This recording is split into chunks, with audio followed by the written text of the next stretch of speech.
Let's look at some of these pictures you've got with you today and tell me what significance they have to you.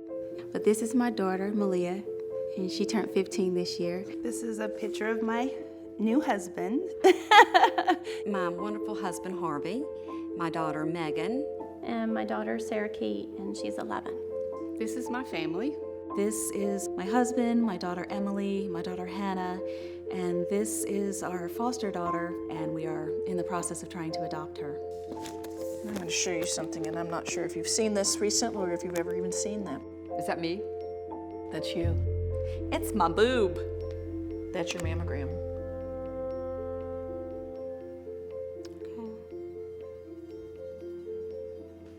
Just so thankful for this. I mean, if I had not had a mammogram, you know, things would be very different right now. This mammogram, it changed my life.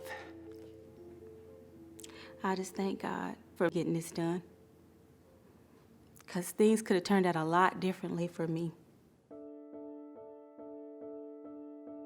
75% of women diagnosed have no family history. You have no family I history. have no family history of breast cancer. This came out of the blue.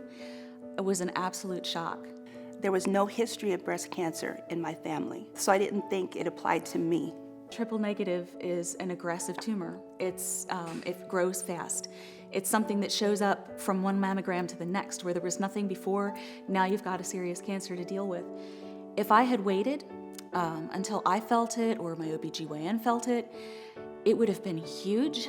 It would have, my prognosis would not be what it is because I had the screening mammogram.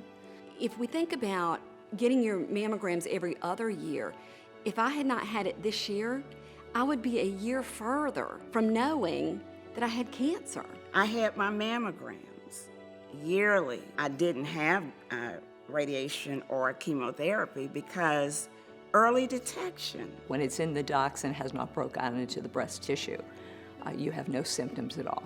You feel nothing, there's no lumps to feel. You couldn't feel my lump.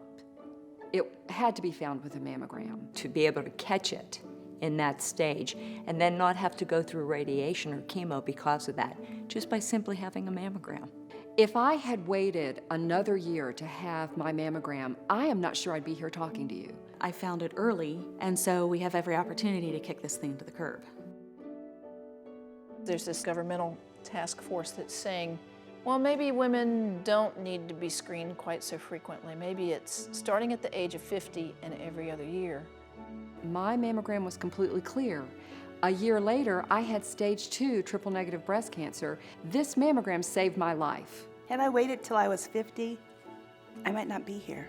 If it had not been for me getting that mammogram done, my odds would be very different right now.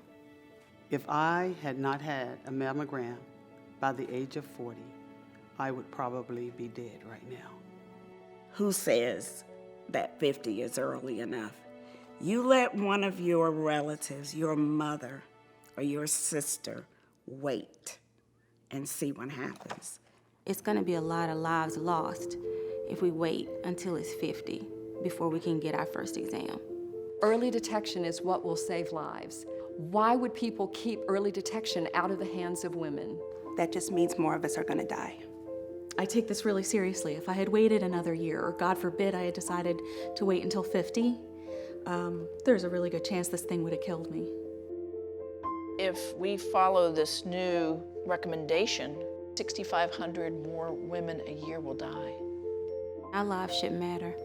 And that's your mother, your sister, your daughter. I'm sorry, how much is a life worth? How much is a life worth? I have family that I want to see, and I have things that I have yet to do. But because we caught it so early, because of that mammogram, I'm here today to share this time with my husband, with my family. The percentage of lives that you would save is not worth the cost. So my life isn't worth it, and everyone else who's under 50, their life isn't worth it. I mean, that's crazy. And because of this picture, I get to keep this.